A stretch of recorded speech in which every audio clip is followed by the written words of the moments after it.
Let's face it, most of us have made emotional decisions in relationships and most of us have regretted them. We've all been there, right? Feeling hurt, feeling misunderstood, or even feeling desperate for things to work out. And in that moment of raw emotion, we do what feels right rather than what is wise. But here's the hard truth. Sentiments don't fix relationships. They might suit us for a moment, but they never solve the core issues. And emotions are powerful.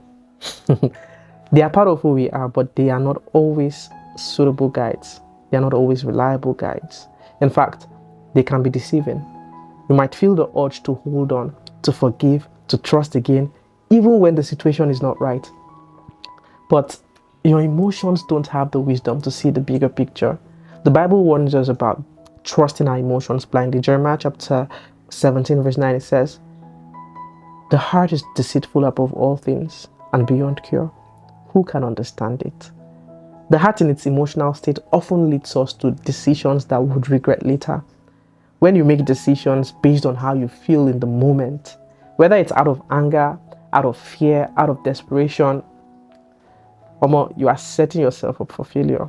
Emotional decisions are often impulsive, they are reactive and short-sighted. Think about it. You might stay in a relationship because you feel like it's all you know, or you forgive someone quickly because you feel sorry for them, even though they haven't changed. But that feeling, it doesn't fix the underlying issues. And in the long run, it leads to more pain. We all know that love is not just about feelings. It's about wisdom.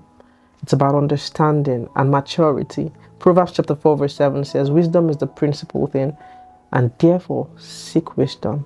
Get it. And with all thy gettings, get understanding. Relationships thrive on wisdom, not just passion. You can't navigate the complexities of human interaction based on fleeting feelings or sentiments alone. And real love, the kind that lasts, it's not founded on how you feel in that moment.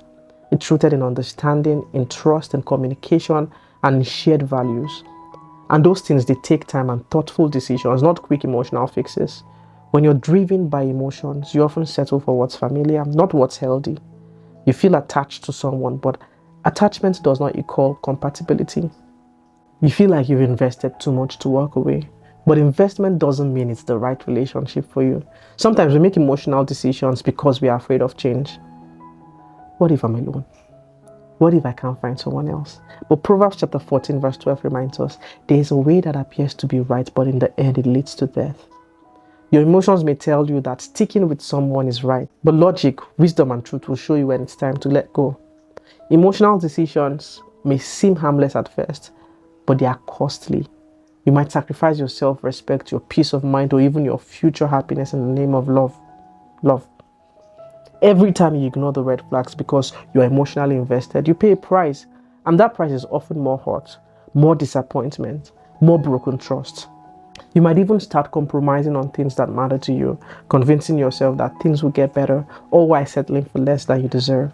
So how do we avoid making emotional decisions in relationships? How do we make sure that we are not just led by our feelings? One, you take time to reflect. Before making any decisions, give yourself time to think. When emotions are high, take a step back and breathe. Ask yourself, is this the best choice for my future, not just my present?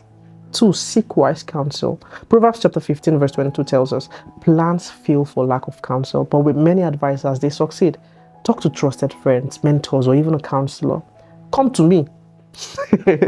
Sometimes an outside perspective can help you see things clearly. Then thirdly, know your worth. Stop allowing your emotions to make you feel like you have to settle. Know that God has called you to peace, joy, and growth. You don't have to stay in a toxic relationship because you feel obligated or guilty. Then fourth, use logic and discernment. Always check your emotions against God's word. If someone's actions don't align with their words, it doesn't matter how strongly you feel about them. Actions speak louder than feelings. Listen, emotions are a natural part of relationships. They are to be felt, but they should never be the foundation on which we build. The foundation should be wisdom, truth, mutual respect, and the ability to navigate difficult situations with clarity, not sentiment. God has given you a sound mind. 2 Timothy chapter 1 verse 7 says, "For God has not given us a spirit of fear, but of power and love and of sound mind." It's time we start using that sound mind to make decisions that reflect God's best for us, not just what we feel in the heat of the moment. Stop letting your emotions lead you into relationships that drain you, that hurt you, or even hold you back. Take control of your choices. Trust in the wisdom of God and trust that He has a plan for you and for your life, and that your relationship goes beyond your feelings. Remember, sentiment don't fix relationships. It's wisdom that does. And it's time that we start choosing wisdom over sentiment every single time. Enjoy the rest of your day. Cheers.